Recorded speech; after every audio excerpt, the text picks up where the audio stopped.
Assalamualaikum warahmatullahi wabarakatuh. Eh, Pada kesempatan kali ini, saya Yon Hermawan akan mempresentasikan mengenai progres perancangan industri asam levolinat. Dengan anggota kelompok saya adalah Agung Wijayanto, Yon Hermawan, yaitu saya sendiri, dan Yusdiana Putri.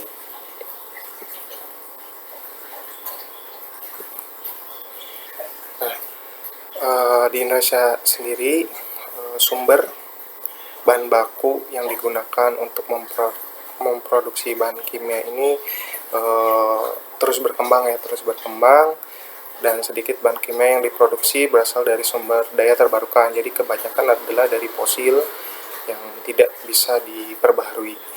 Nah, untuk itu pada kesempatan kali ini kita akan mengkonversi bahan kimia yang berasal dari biomasa seperti itu.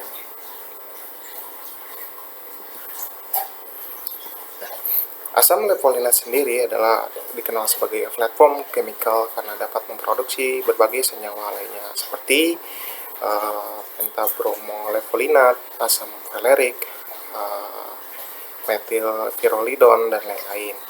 Potensi asam levolinat sebagai biofuel yang sangat besar dikarenakan asam levolinat ini dapat dikonversi menjadi ferolakton, di mana produk-produk ini adalah sebagai bahan bakar alternatif pengganti fosil. Jadi pada kesempatan ini kita ingin mengubah energi dari konversi bahan kimia ya, tidak menggunakan lagi fosil.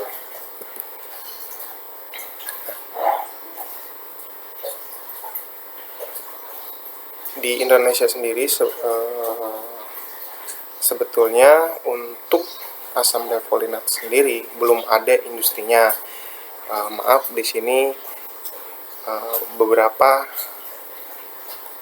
perusahaan yang dimana jadi kita pendekatan untuk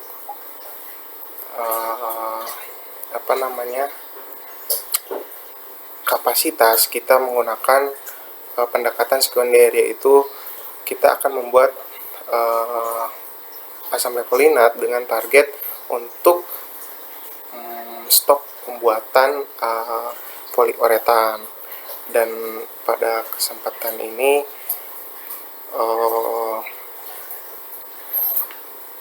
beberapa industri di Indonesia yang memproduksi poliuretan adalah PT Serim Indonesia yang berada di Tangerang, terus Dasa Windu Agung di Jakarta, PT IRC Tangerang, Semonco Semarang, dan Positive Foam Industry. Nah, ketersediaan bahan baku biomasa jerami padi. Jadi pada kesempatan kali ini kita akan membuat bahan kimia asam levolinat yang berasal dari biomasa. Nah, biomasa sendiri kita akan buat dari biomasa jerami padi karena melihat dari bahan baku yang cukup besar di Indonesia, masih banyak lahan pertanian yang menghasilkan limbah dari jerami padi sendiri, yang dimana jerami padi sendiri di Indonesia kebanyakan hanya dibakar, tidak dimanfaatkan untuk produksi lainnya.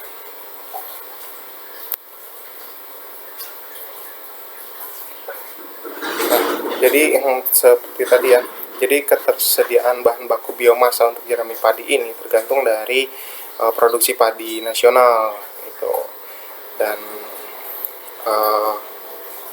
analisa pasarnya sendiri kita pada untuk sektor polimer ya, karena kita akan memasok untuk ketersediaan industri asam poliuretan yang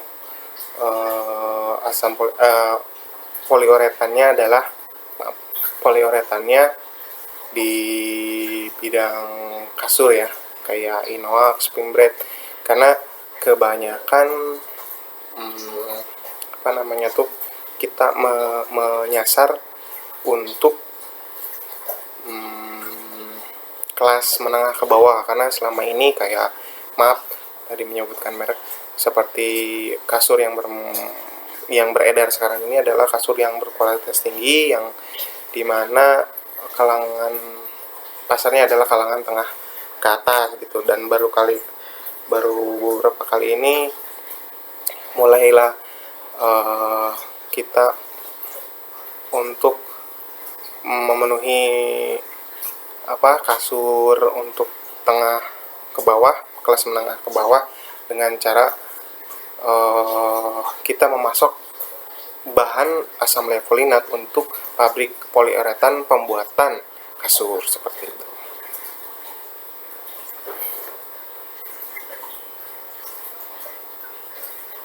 Nah, kebutuhan poliuretan di Indonesia ya. Nah, ini adalah beberapa data produksi di Indonesia ya.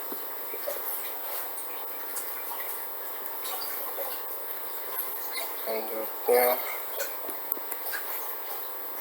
nah, untuk penentuan kapasitas, karena kita masih mengalami masalah dalam menganalisa pasar, yang kemarin kita data impor ekspornya semuanya menggunakan poliuretan, padahal seharusnya adalah dimana seperti tadi, ketika kita akan menentukan analisis pasar, berarti kita menentukan pasarnya ada apa tidak, seperti itu kan. Nah, dan pasar yang kita tuju itu apa? Misalkan bahan turunan dari asam levolinat, poliuretan misalkan.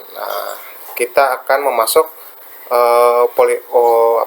asam levolinat dengan spek tertentu untuk memasok pabrik poliuretan sendiri, poliuretan yang memenuhi untuk pembuatan kasur seperti itu, dan harusnya seperti itu.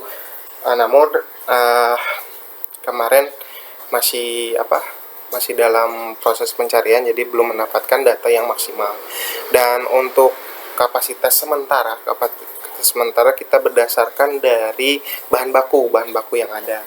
Nah, berdasarkan ketersediaan bahan baku jerami padi, ada sekitar 789 juta kilogram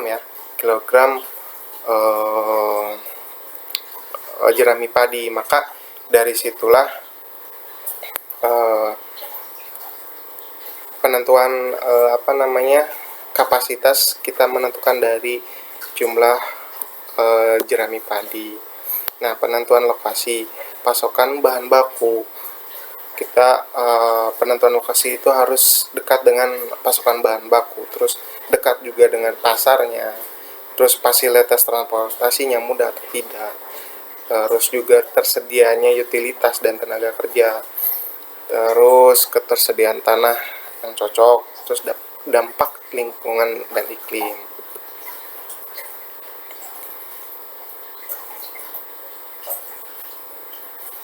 Nah, untuk pasokan bahan baku sendiri ada 3 wilayah strategis, diantaranya Indramayu, Karawang, dan Subang, yang dimana daerah ini adalah penghasil padi terbesar. Kemudian berdasarkan lokasi berkenan dengan pasar, Kecamatan Pabuaran Subang dipilih karena target pasar yang akan kami tuju berada pula dekat kawasan sentral industri yang besar, daerah Karawang, Bekasi, juga daerah Tangerang ya. Jadi kita memilih yang di daerah Subang karena dekat dengan industri-industri besar seperti Karawang, Cikarang, Tangerang, Jakarta, dan sebagainya. Nah, dimana juga ketersediaan utilitas yang cukup untuk pembuatan pabrik ini. Untuk jaringan ya, PLN di sana cukup memadai, juga PDAM-nya juga sudah cukup memadai. Untuk dampak lingkungannya, pendirian suatu industri tentunya pasti memberikan dampak pada lingkungan di sekitarnya. Kan tetapi perancangan pabrik asam levolinat ini mengikuti kaidah hukum yang berlaku ruang pada Undang-Undang AMDAL, yaitu Permen LHK nomor 38 tahun 19. Kita next saja. Nah, untuk